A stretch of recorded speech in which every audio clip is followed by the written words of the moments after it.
नमस्कार, hot topic में आपका स्वागत है। मैं हूं अखिलेश शर्मा। पंजाब और उत्तर प्रदेश के चुनावी माहौल के बीच आज संत रविदास जयंती पर सियासत भी गरमाई रही। सभी दलों के नेता संत रविदास जयंती के जरिए वोटरों को साधने की कोशिश करते दिखाई दिए। पीएम नरेंद्र मोदी आज सुबह सुबह दिल्ली के करोल बाग स्थित रविदास मंदिर पहुंचे। उन्होंने वहां पूजा की, फिर महिलाओं के साथ कीर्तन में भी हिस्सा लिया। दिल्ली के मुख्यमंत्री अरविंद केजरीवाल जालंधर में रविदास मंदिर गए। उधर आज बनारस में भी नेताओं का जमावड़ा दिखा। उत्तर प्रदेश के मुख्यमंत्री योगी आदित्यनाथ, पंजाब के मुख्यमंत्री चरणजीत सिंह चन्नी, राहुल गांधी और प्रियंका गांधी वाड्रा सीर गोवर्धनपुर में संत रविदास मंदिर पहुंचे। पंजाब के मुख्यमंत्री वाराणसी के सीर गोवर्धन इलाके में सुबह 5 बजे संत रविदास जयंती पर श्रद्धालुओं से मिलते हुए। चन्नी पंजाब के पहले मुख्यमंत्री हैं जो संत रविदास की जन्मस्थली पहुंचे हैं। पंजाब में चुनाव है और रैदासियों की बड़ी तादाद वहां रहती है। पंजाब चुनाव के बीच वहां पहुंचने का मकसद साफ है। पूरे संसार में, पूरी दुनिया में लोग बस रहे लोगों को आज के गुरु रविदास जन्मदिन की बहुत बहुत बधाई देता हूं। और मुझे खुशी है कि मैं गुरु रविदास जन्म स्थान पे आज पहुंचकर उनको अपना अकीदा पेश कर रहा हूं। यहाँ पहुंचने वाले पंजाब के मुख्यमंत्री अकेले नहीं थे।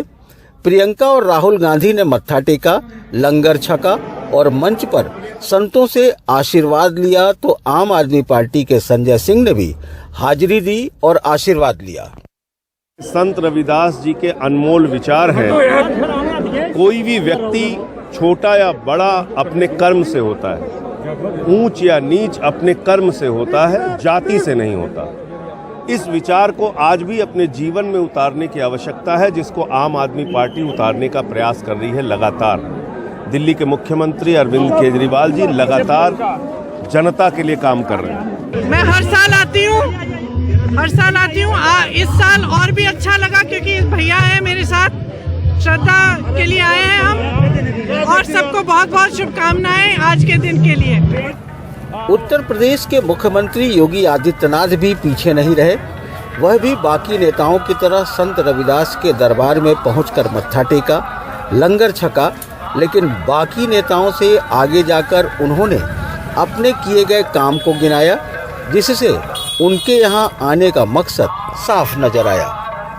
सीर गोवर्धन में पर्यटन विकास की जो अनेक योजनाएं Bharatiya Janata party double engine की सरकार के द्वारा संचालित की जा रही हैं, इसमें लंगर हॉल का निर्माण का कार्य पूरा हो गया है। सदगुरु की एक कांस्य प्रतिमा की स्थापना भी हो चुकी है। पार्क निर्माण की कार्रवाई प्रगति में है और यहाँ के विकास के लिए Bharatiya Janata party double engine की सरकार पूरी प्रतिबद्धता के साथ कार्य कर रही है, आगे भी कार्य करेगी। यह आश्वस्त करने के लिए मैं यहाँ पर आया हूँ।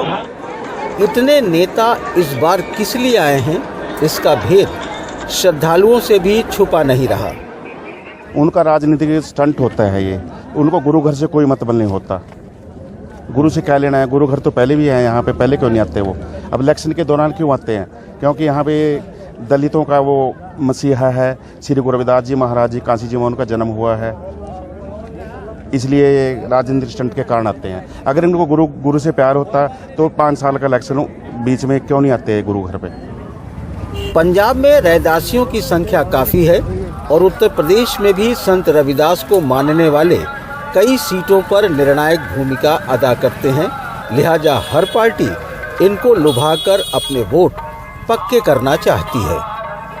चुनाव के वक्त संत रविदास के मंदिर में मत्था टेकने पहुंचे नेता कहते हैं कि वो एक समतामूलक समाज के निर्माण के लिए आ रहे हैं, लेकिन उनके भक्त कहते हैं कि वो सिर्फ अपनी राजनीति और वोट बैंक के लिए आ रहे हैं। आज से तकरीबन 600 साल पहले संत रविदास ने यही कहा था कि जात पात के रोग में उलझे रहे सब लोग, मानुषता के स्वाद में रविदास जात का रोग। ये रोग आज 600 साल बाद भी और ज़्यादा गहरे नजर आ रहा है। ऐसे में नेताओं के समतामूलक समाज के बनाने का जो दावा है वो कितना सही है, ये आप खुद समझ सकते हैं। वाराणसी से पुरुषोत्तम के साथ अजय सिंह, एनडीटीवी इंडिया। वहीं उत्तर प्रदेश में अगले दौर के चुनाव के लिए सभी बड़े नेता लगातार रैलियां कर रहे हैं। प्रधानमंत्री नरेंद्र मोदी ने आज सीतापुर में रैली कर विरोधियों पर जमकर हमले बोले। उन्होंने कहा कि बीजेपी सरकार का मतलब है माफिया पर कंट्रोल, बेटियां सुरक्षित और गरीबों पिछड़ों के लिए काम। आदरणीय नरेंद्र मोदी जिंदाबाद, योगी मोदी जिंदाबाद। भाजपा सरकार होने का मतलब है दंगाराज, माफिया राज, गुंडा राज, इन पर बराबर कंट्रोल। भाजपा सरकार का मतलब है बहनों, बेटियों की मनचलों से सुरक्षा। यूपी में भाजपा सरकार का मतलब है गरीब के कल्याण के लिए निरंतर काम। वहीं समाजवादी पार्टी के अध्यक्ष अखिलेश यादव ने आज औरैया और कन्नौज में रैली की। उन्होंने कहा कि पहले दौर के चुनाव के बाद गर्मी निकालने वालों के कार्यकर्ता ठंडे पड़ गए और अब तीसरे चरण के बाद तो उनकी भाप निकल जाएगी। आदरणीय अखिलेश यादव जिंदाबाद। ये वही लोग हैं जिन्होंने किसानों की हत्या की है, किसानों की जान ली, जीप चढ़ा दी। ये बुलडोजर चलाने वाले, बताओ बुलडोजर वहां क्यों नहीं चला रहे लखीमपुर में, जहां पर मंत्री पुत्र ने 4 किसानों की हत्या की। बताओ वहां बुलडोजर नहीं चल रहा है और अब कह रहे हैं कि गर्मी निकाल देंगे। ये गर्मी निकालने वालों के कार्यकर्ता ठंडे पड़ गए पहले चरण में ही, और जब कन्नौज के लोग वोट डालेंगे तो गर्मी निकालने वालों की भाप निकल जाएगी। वहीं मुख्यमंत्री योगी आदित्यनाथ ने हमीरपुर में रैली की। उन्होंने कहा कि समाजवादी पार्टी के नेता आज लोगों से वादे कर रहे हैं, लेकिन जब पिछली बार उन्हें मौका मिला तो केवल अपनी जेबें भरते रहे। 12,000 रुपए पेंशन की सुविधा अकेले हमीरपुर जनपद में उपलब्ध करवाने का कार्य कर रहे हैं। आज कह रहे हो कि घी देंगे, अरे जब मौका मिला था तब तो सब गरीबों का हजम कर गए थे, आज देंगे कहां से? आज तो जनता इस लायक ही नहीं छोड़ रही कि वे दे सके। उनकी संवेदना किसानों के प्रति नहीं, नौजवानों के प्रति नहीं, बेटियों की सुरक्षा के प्रति नहीं, उनकी संवेदना तब होती है भाइयों बहनों, तब जागती है जब माफियाओं के ऊपर बुलडोजर चलता है, तब कहते हैं ये नहीं करना चाहिए। वहीं कांग्रेस महासचिव प्रियंका गांधी वाड्रा ने आज कानपुर में रोड शो किया। 2017 में कांग्रेस ने कानपुर कैंट की सीट जीती थी और 2 सीटों पर वो दूसरे नंबर पर रही थी।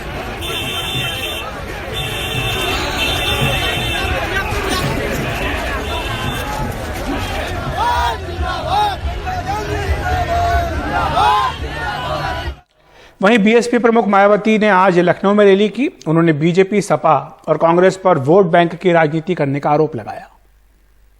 कांग्रेस पार्टी की सच्चाई तो ये है कि कांग्रेस पार्टी जब सत्ता में आसीन होती है और इनके अच्छे दिन होते हैं तो तब इस पार्टी को इन वर्गों का विकास व उत्थान आदि याद नहीं आता है, तथा न ही इनको महिलाओं की भी भागीदारी याद आती है। इतना ही नहीं बल्कि इस पार्टी के बाद खासकर यहाँ सपा व बीजेपी आदि की बनी सरकार में भी यूपी की जनता अधिकांश मामलों में काफी ज्यादा दुखी रही है।